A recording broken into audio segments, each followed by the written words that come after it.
Have you heard the saying, almost only counts in horseshoes and hand grenades? You know, the meaning is that getting close to your goal or your target isn't really succeeding, unless, of course, you're playing horseshoes or throwing hand grenades. Because, you know, horseshoes, you throw it at the stake, but if it's even close to the stake, you can still get a point. And a hand grenade, well, you know, you just throw it near your target and it does its job.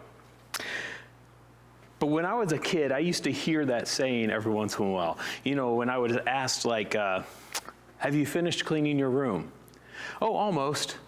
Well, almost only counts in horseshoes and hand grenades.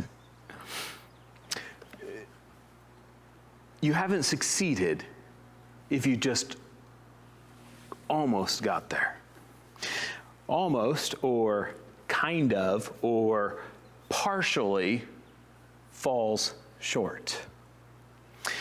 In our passage today, we are going to see three kings of Judah, three kings who are descendants of David. One does some good things, but doesn't follow God. One understands a lot and does some good, but is half-hearted. And one is fully committed to God, but he doesn't finish well. So we start with Rehoboam, Solomon's son Rehoboam, who's just not there.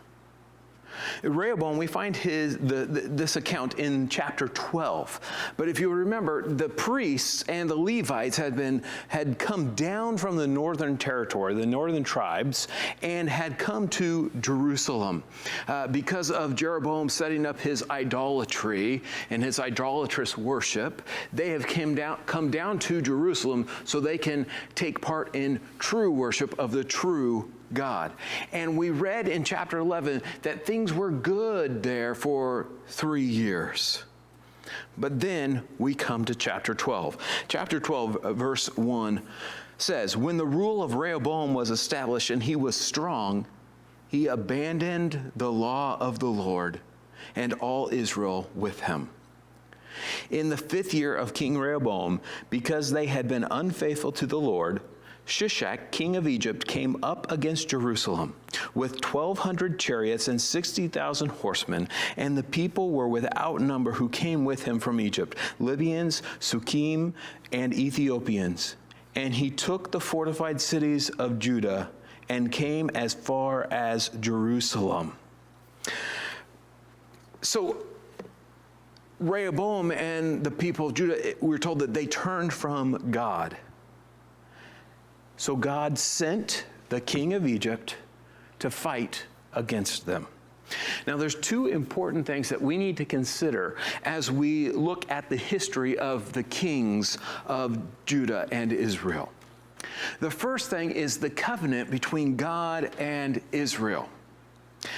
You see, they had a covenant agreement with God. And he was their God, and they were his people. They were to obey him and be faithful to him, and then God would bless them. Or, on the other hand, if they were not obedient and not faithful, then God would not bless them, but he would curse them. In other words, he would make life hard for them in order to discipline them, to turn them back to himself. Now, in the history of the kings, as we go through it, we see this covenant agreement being played out. Now, the second thing that we need to understand, or an important thing to consider, is a thing called corporate solidarity. Now, corporate solidarity is just simply has the idea of we are all in this together. And so, speaking of Israel, we're saying that all of Israel is in this covenant with God together. That being the case, they are also led by their king. And their king is also their representative. So they are represented to God by the king. And so what that means is, as the king went, so also the people went, the nation went. For example, if the king worshiped God, or if he practiced idolatry, then he also led the people in doing the same.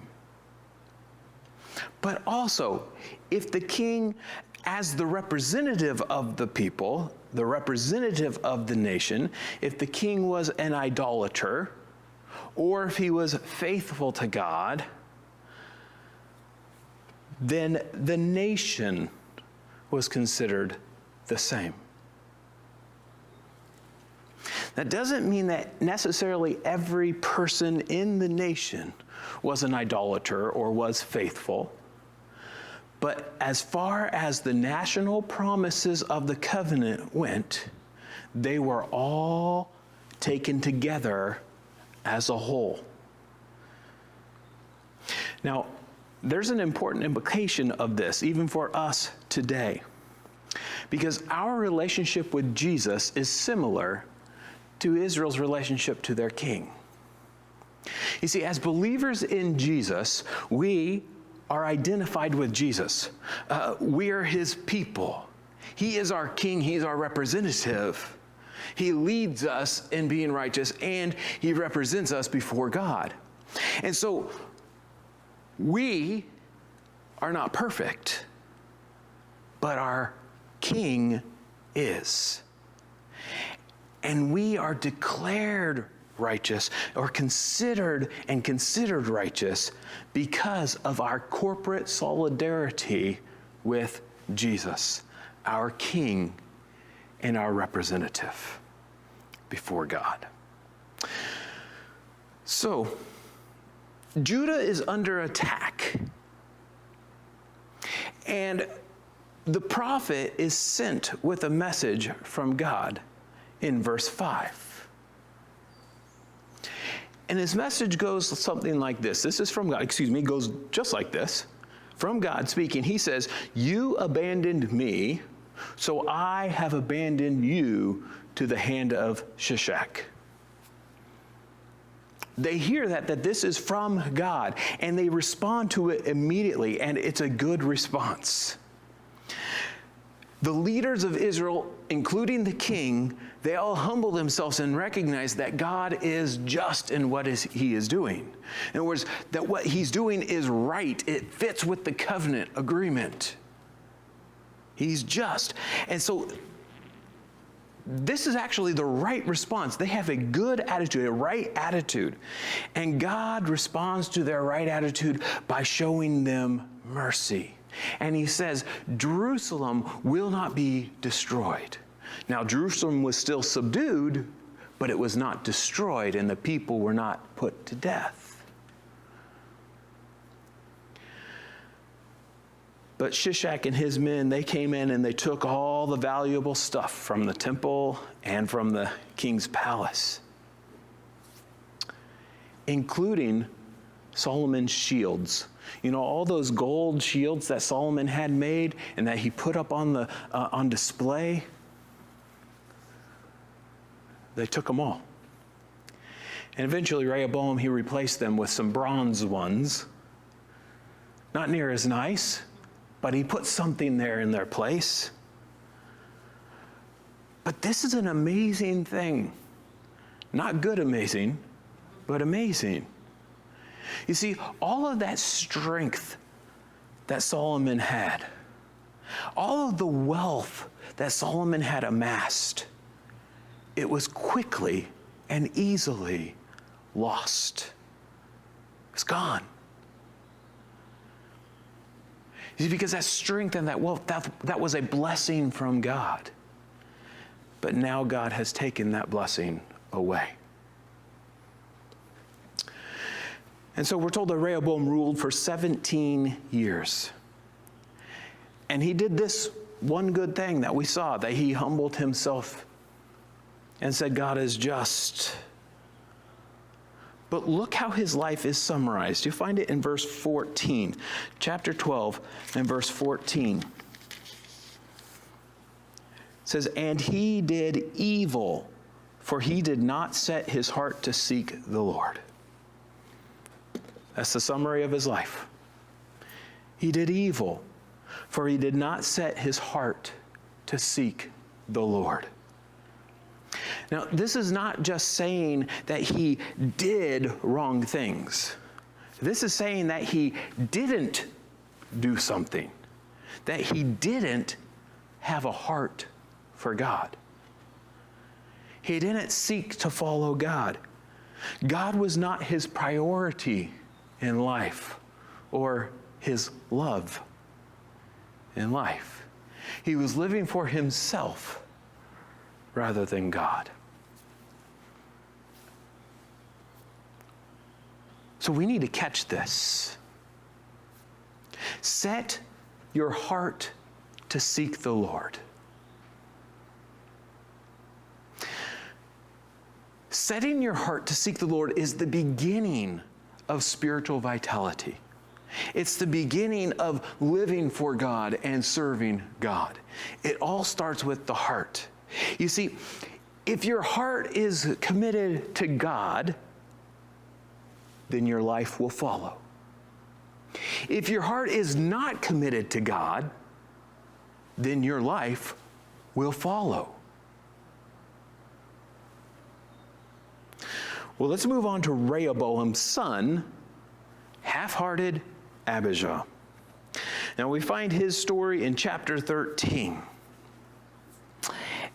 And we're told that he reigned for only 3 years.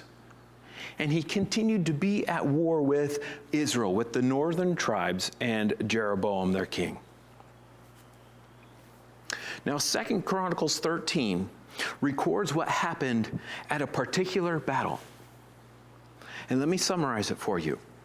So Abijah, he lays out this strong argument. He goes into to face Jeroboam in battle. But before they start fighting, he lays out this strong argument about why Jeroboam is wrong, that what he has done is wrong, and why he needs to be corrected. In other words, why he needs to be beaten in battle. And it's interesting that as you read through this, you see that he has a clear understanding of God's covenant with David, and he has a clear understanding of God's covenant with Israel as a whole. And he's correct in all that he says, except that he seems to ignore the fact that God took those 10 tribes away from Solomon's son and gave them to Jeroboam to be king. If you remember, the prophet said that, and the prophet told Rehoboam, hey, this is from me. But Abijah seems to ignore that fact.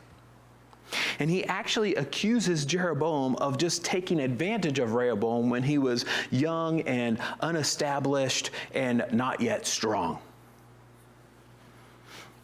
But he argues, he lays out this argument, and he argues that Jeroboam is wrong, and Jeroboam needs to be beaten, and Jeroboam needs to be corrected. Why? Well, because God made a promise to the dynasty, promise of a dynasty to David that would last forever.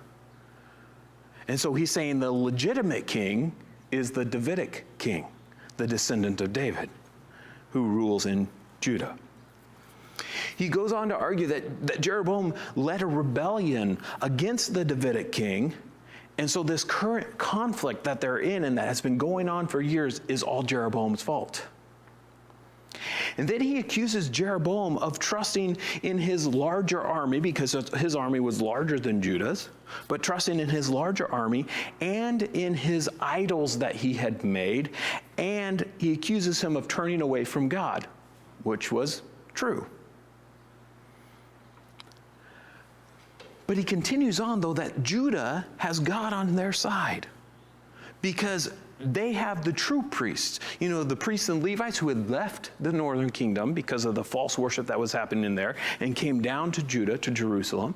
But because they have the true priests who lead in the proper worship of the true God. He says, God's on our side. And so he tells them not to fight against them. He says, it wouldn't make any sense for you to fight against us because God's on our side. And that means you can't win.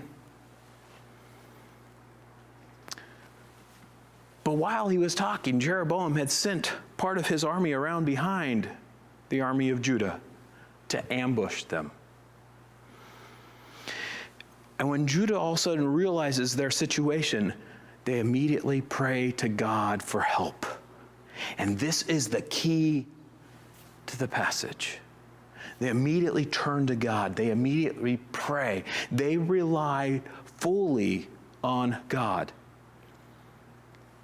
And God gives them the victory. The ambush didn't work. God gives them the victory. Chapter 13, look at verse 20. We come to, it's a summary here at the end of Abijah's life. It says, Jeroboam did not recover his power in the days of Abijah, and the Lord struck him down, and he died.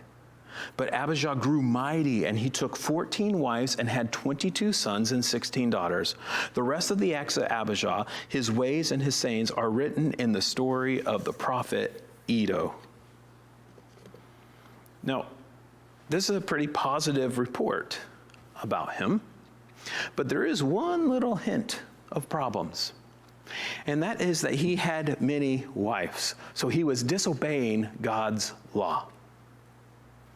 But on the other hand, that report that he had these wives and all of these sons and daughters is a way of showing his strength as a king, that he was successful. But if we were to read the summary of his life that's recorded for us in Kings, in 1 Kings 15:3, they summarize his life like this. And he walked in all the sins that his father did before him, and his heart was not wholly true to the Lord his God.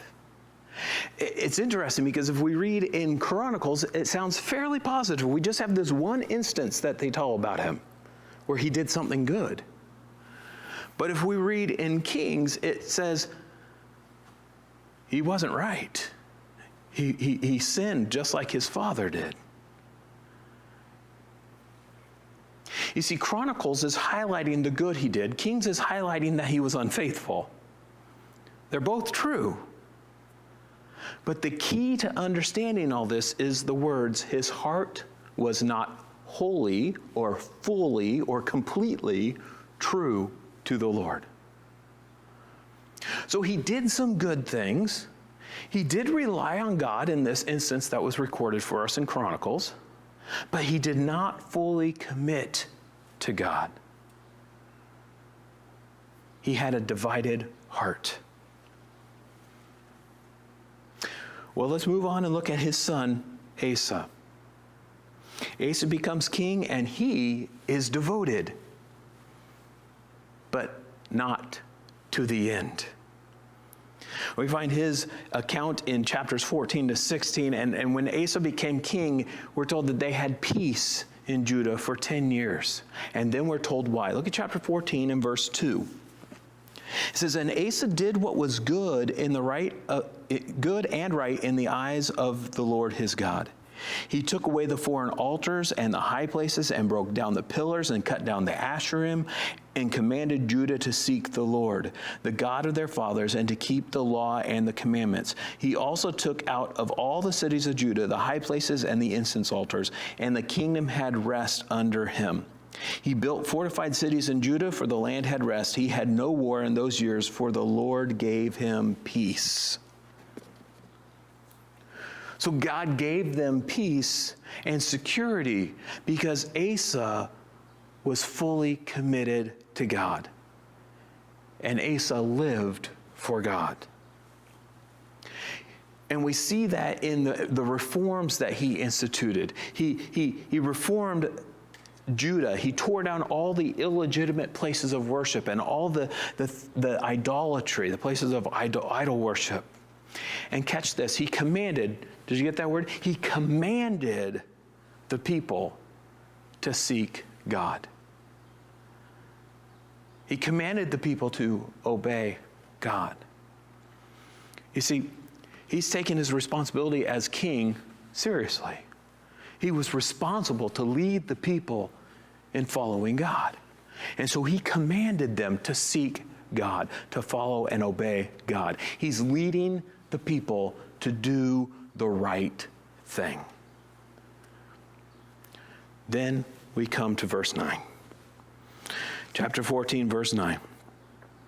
Zerah, the Ethiopian, came out against them with an army of 1,000,000 men and 300 chariots, and came as far as Maresah. And Asa went out to meet him, and they drew up their lines of battle in the valley of Zephathah and Maresah. And Asa cried to the Lord his God, O Lord, there is none like you to help between the mighty and the weak. Help us, O Lord our God, for we rely on you, and in your name we have come against this multitude. O Lord, you are our God. Let not man prevail against you. So the Lord defeated the Ethiopians before Asa and before Judah, and the Ethiopians fled. And the people who were with him pursued them as far as Gerar, and the Ethiopians fell until none remained alive, for they were broken before the Lord and his army. The men of Judah carried away very much spoil. And they attacked all the cities around Gerar, and the fear of the Lord was upon them. They plundered all the cities, for there was much plunder in them. And they struck down the tents of those who had livestock, and carried away sheep in abundance and camel. Then they returned to Jerusalem. So after years of peace, this guy Zerah decides to come up and fight against Judah. So Asa and his army, they go out to meet Zerah in battle, but he has a huge army. Zerah has a huge army. Judah and Asa, they're facing impossible odds. And Asa immediately turns to God for help. And when he does this, he declares that there is no other God like Yahweh, the one true God. And he says, and there's no one who can help like God. And because he is their God and they are his people, an attack against his people is an attack against God. And so Asa asks for God to deliver them and not to allow anyone to win a victory over God. Well, God answers that prayer, and he thoroughly defeats that huge army. Now, how did that happen? It happened because Asa put all his trust in God. Chapter 15, and verse 1. Says, the Spirit of God came upon Azariah the son of Oded, and he went out to meet Asa and said to him, hear me, Asa, and all Judah and Benjamin. The Lord is with you while you are with him. If you seek him, he will be found by you. But if you forsake him, he will forsake you. For a long time Israel was without the true God, and without a teaching priest, and without law. But when in their distress they turned to the Lord, the God of Israel, and sought him, he was found by them. And so we're told they trusted God and won that victory. And then God sends this prophet to encourage Asa to continue to trust God and to seek God. And he reminds them of the covenant, that God will protect his people and will strengthen his people as long as they are faithful to him. He says, when you're with God, he's with you. It's a guarantee. But if you're not with him and you're not faithful, then he will not strengthen or protect. And he goes on and talks about this time of trouble for Israel. And that they had problems because they were ignoring God and they were disobeying God and they weren't teaching the truth of God. And because of that, they suffered the consequences. And they were disciplined by God for what they were doing. But when they turned to God, he was there. Now, when Asa hears this, he immediately responds by carrying out more reforms. He had started earlier, but now he says, hey, there's more I can clean out. And so he got rid of all of the idols in the land that he was ruling over. So all of Judah and Benjamin, and actually a little bit of the northern tribes area, because they had taken some of that. But all the area where he was ruling, he cleaned out all the idols. And he even removed his mom from her status as queen mother, which was a very significant and influential position. But he removed her from being queen mother because she was an idolater. And he destroyed her idol. He crushed it and burned it.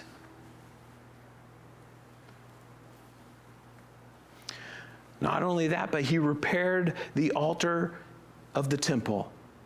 And all Judah and Benjamin and everyone else who had come from the northern tribes came and offered sacrifices to God in worship at the temple. And they also brought gold and silver offerings as well. And then we come to chapter 15, verse 12. It says, "And they entered into a covenant to seek the Lord, the God of their fathers, with all their hearts and with all their soul. But that whoever would not seek the Lord, the God of Israel, should be put to death, whether young or old, man or woman. They swore an oath to the Lord with a loud voice and with shouting and with trumpets and with horns. And all Judah rejoiced over the oath, for they had sworn with all their hearts and had sought him with their whole desire. And he was found by them, and the Lord gave them rest all around." So the people, not only did they worship with sacrifices and bring in their gold and silver, but they made a covenant with each other, an oath with each other, that they would seek God. You see, they wanted to know God. They wanted to trust him. They wanted to be faithful to them. And they wanted all the people to do that. And so they went as far as to even say, if anyone doesn't seek God, then he should be put to death.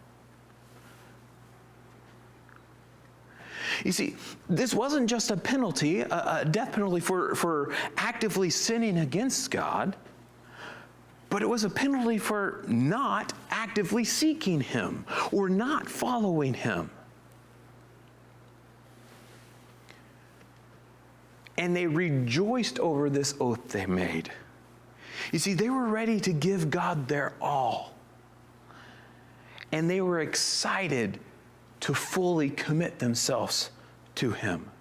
And they understood just how great a privilege they had to be God's people. Chapter 16 and verse 1. "In the 36th year of the reign of Asa, Baasha, king of Israel," now he's a new king who followed Jeroboam and Jeroboam's son, now Baasha is king. He went up against Judah and built Ramah. It was one of the border town cities, that he might permit no one to go out or come into Asa, king of Judah. You remember Jeroboam's worry? He was afraid that people would come down to Judah if they had to go down to worship at the temple. That was his whole reason for setting up his false idolatry.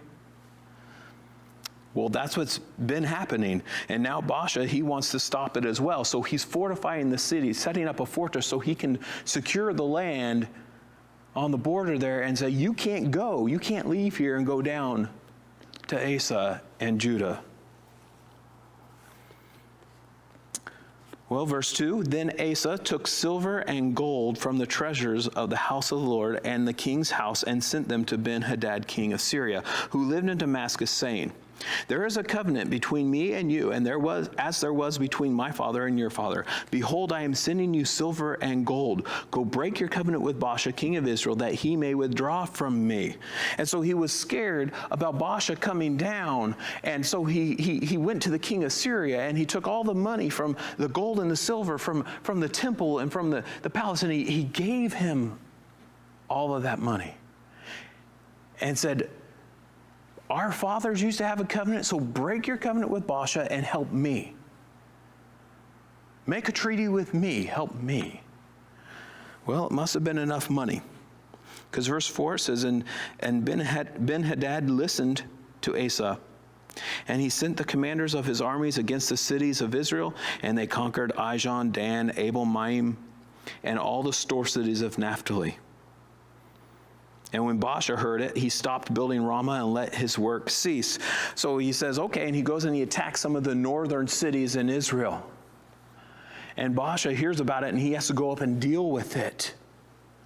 And when he does that, he leaves all his stuff there, leaves the work down in Ramah.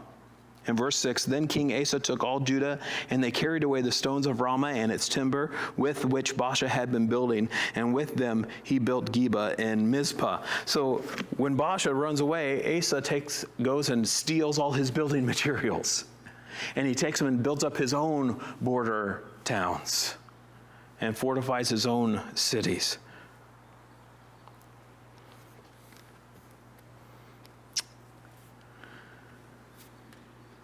But what we just read about was rather unexpected after what we had read just previously. Before, when he was in trouble, he cried out to God and said, there's no one else who can help us like you. Now he finds himself in trouble, and he immediately takes all his money and gives it to a foreign king and asks a man to help him. That's surprising. Something has changed. Earlier, they took and they were giving all their silver and gold to God in worship. And now he takes silver and gold from God and gives it to a man. Before, they totally trusted in God. And now he's putting all his trust in a man. Well, at this time, God sends another prophet with a message for Asa. Verse 7. And at that time, Hanani the seer came to Asa, king of Judah, and said to him, because you relied on the king of Syria and did not rely on the Lord your God, the army of the king of Syria has escaped you. Were not the Ethiopians and the Libyans a huge army with very many chariots and the horsemen? Yet because you relied on the Lord, he gave them into your hand.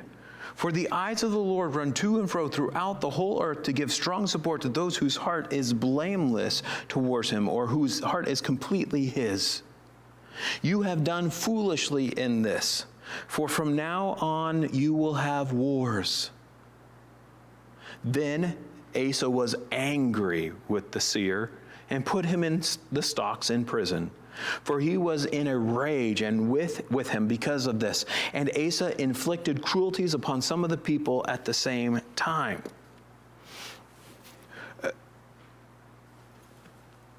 So Asa paid off the king of Syria to give him help.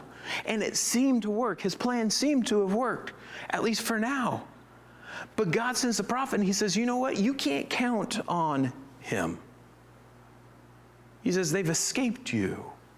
You can't count on him. And he goes on to tell him that what you just did doesn't make any sense. He's like, you know God, you know why. Why would you put your trust in a man when you have God to help you? You remember what happened in the past. God saved you before. He can do it again, no matter what the threat. But the key statement we find in verse 9, where it says, for the eyes of the Lord run to and fro throughout the whole earth to give strong support to those whose heart is blameless toward him, or whose heart is fully or completely his.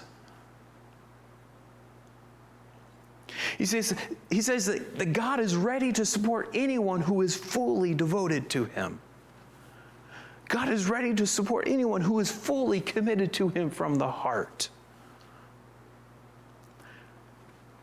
And so that means the faithful can count on God.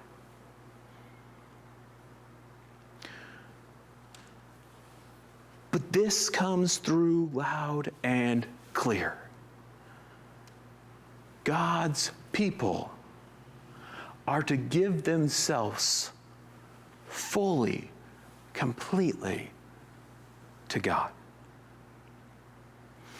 Now, apparently Asa didn't like being corrected or challenged. I mean, maybe, he's been king for many years and he's not used to someone actually coming up and challenging him or telling him that he did something wrong. But he does not like being corrected. But we also see that he is not seeking God like before. He gets really angry with the prophet and he arrests him. And then he even starts mistreating some of the people. His response is all wrong. It's so interesting. Earlier, when the prophet came with good news and said, hey, what you did was great, trusting God like that, keep doing it. They responded and said, yeah, that's right, let's do it. Now when he says, hey, your response was wrong, you need to trust God, he says, I'm angry at you. And he goes into a rage.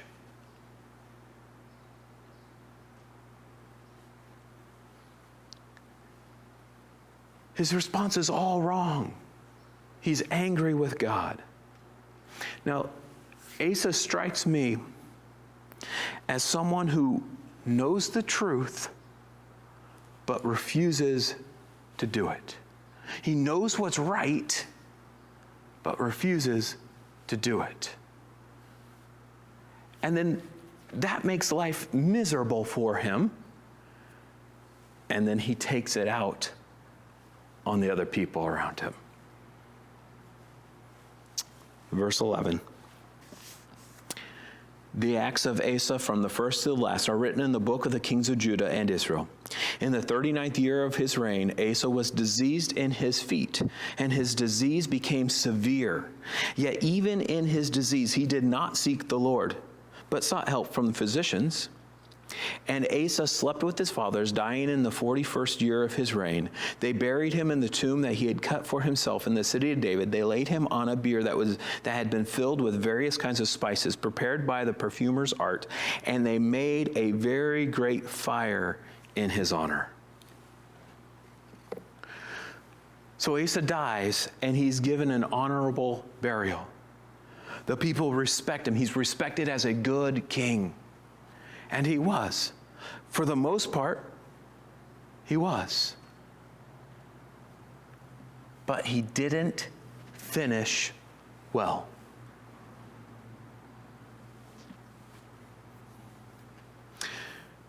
In the end, he refused to seek God. Now, we're even given this extra little detail about his foot disease. That he got this disease, it was severe, and he would not seek God.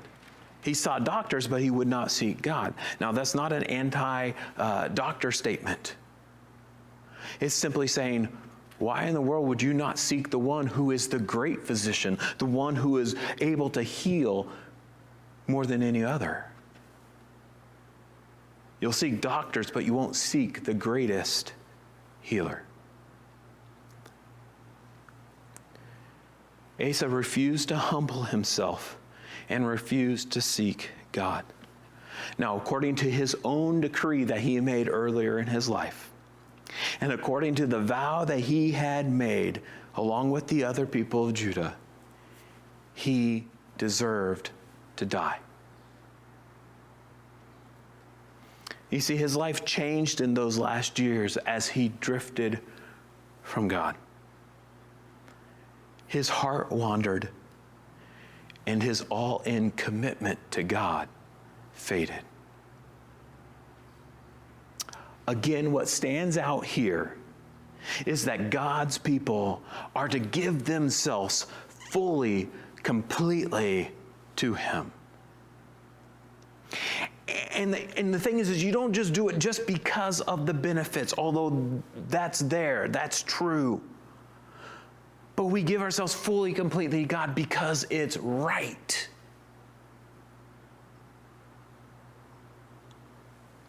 And we don't just rely on God. We don't just give ourselves to God or commit to God just for now, or just when we are in trouble, or when there is no other option,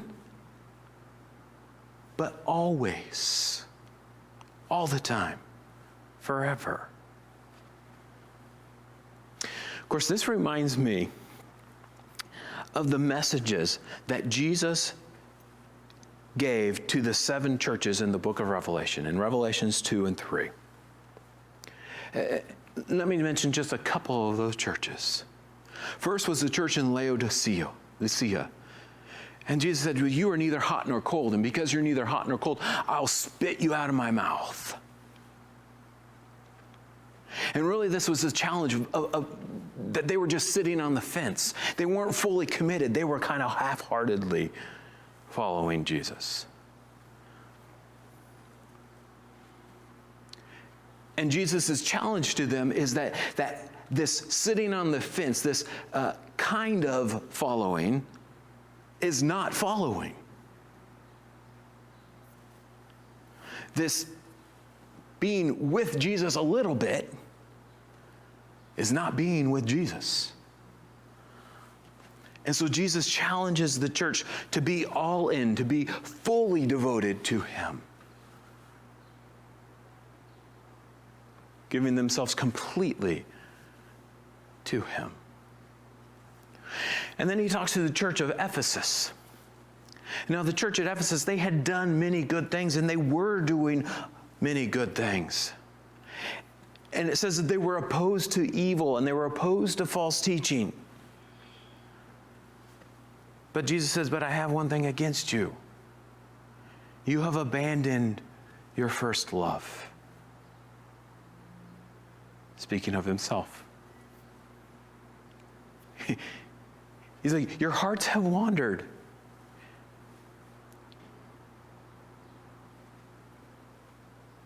You're not fully mine. Your heart is not fully devoted to me.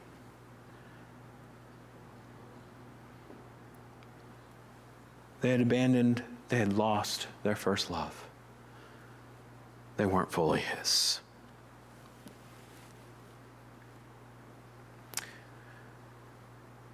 Who or what is your heart devoted to? Is your heart set on seeking God? Is your heart fully His?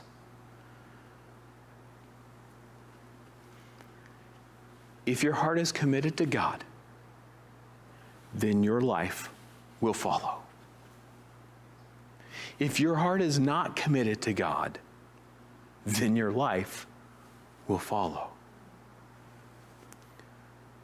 Seek the Lord with all your heart, with all that you are. God stands ready to strengthen you. And He wants your whole heart. Let's pray. Father God, You are the one true God, awesome in power, holy and just and right, loving, gracious, and kind. We thank You so much that we have the privilege of being Your people. Help us to live like we understand that privilege. Help us to live within that privilege. That we would commit our hearts fully and completely to You. In Jesus' name, amen.